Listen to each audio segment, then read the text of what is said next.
আসসালামু আলাইকুম। সকলে কেমন আছেন? আমি আলহামদুলিল্লাহ ভালো আছি। তো আজকে পবিত্র জুম্মার দিন। সকলকে জুম্মা মোবারক। প্লাস হলো আজকে আমরা ২য় রমজান। সকালে ঘুম থেকে উইঠা আপনার গোসল করে গেছি। গোসল করার পর কাঁপতে গোসল করলাম। গোসল করার পর বাড়াইলাম। তারপর একটু তেল পানি দিলাম। তেল পানি দিয়ে একটু চকচকা হইলাম। অনেক পর জুব্বাটা পিন্ধার জন্য রেডি হইতেছি।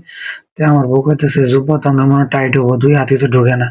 পুরো মাথা ঢোকাবার যায় অনেক বুঝলাম যে আসলেও তো আমার বউয়ের চোখের মাপ ঠিকই আছে। আমি তো অনেক মোটা হয়ে গেছি না খাই থাকতে। তো কি আর করা, জুব্বা যেহেতু পিন দিছি, এখন পিন দিয়ে তো নামাজ পড়ে যাওয়া লাগবে। টাইট হইলে কি আর হবো, গরিব মানুষ। তো বোতাম গুলা লাগাইলাম। বোতাম গুলা লাগানোর পরে আপনার গোসল করছি ট্যাপের পানি দিয়ে। শীত করতেছিল, তাই আপনার কুড়িটা পিন দিলাম যাতে একটু শীত কম করে। তো কড়িটা পিন্দানোর পরে কড়ির বোতাম গুলা লাগাইলাম যাতে একটু সুন্দর লাগে, হ্যান্ডসাম লাগে, গর্জিয়াস লাগে।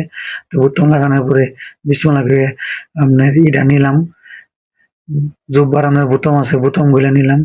তো বোতাম গুলো অনেক প্রিমিয়াম পাথরের বোতাম, আমার কাছে খুব ভালো লাগে। তো বোতাম লাগানোর পরে আপনার বিসমিল্লাহ করে টুপিটা মাথার দিলাম।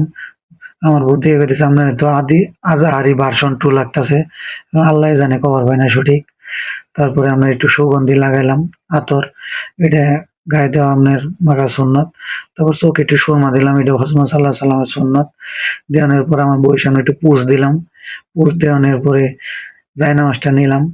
জায়নামাজটা নিয়ে বউয়ের কইতেছি, "তাহলে যাই, তুমি লগে দোয়া করমুনি বেশি করে।" পরে এই কইয়া বিসমিল্লাহ কইয়া বাড়ায় পড়লাম ঘর থাইকা। তো মসজিদে আমি হাইটে গেতাছি, আমার তো মোটরসাইকেল নাই, এই জন্য হাইটে গেতাছি। হাইটে আই বললাম জুয়ের ঘর জামে মসজিদ। তো মসজিদে আই দিই মসজিদে মানুষজন কিছুই নাই। আমার একটা রেকর্ড আছে ভাই, আমি মসজিদে সবার আগে ভাগে যাই। তো আজকে আইলাম, আই দিই যে হে ২ জন মানুষ বইয়া আছে। তো আমি আজকে উট কুরবানি দেওয়ার সওয়াব পাইলাম না, ছোটখাটো একটা সওয়াব বেন পাইছি, আল্লাহ ভালো জানে। তে মেম্বার খানা তো হুজুর নাই।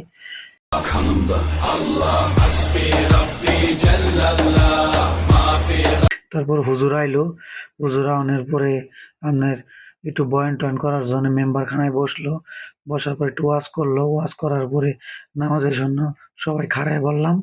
তারপরে নামাজটা আল্লাহ করে শেষ করলাম। তারপরে আর নামাজ শেষ, বাড়ি যাইতেছি হাইটে। তো ভাই, এটা রমজান মাস। সকলে ভালো থাকবেন, ভালোভাবে নমাজ-টমাজ পড়বেন, আল্লাহ-বিল্লাহ করবেন। আর নিজের বাপ-মায়ের জন্য দোয়া করবেন। সমস্ত রোজাগুলা করবেন, আমার জন্য দোয়া করবেন। আসসালামু আলাইকুম, ভালো থাকবেন।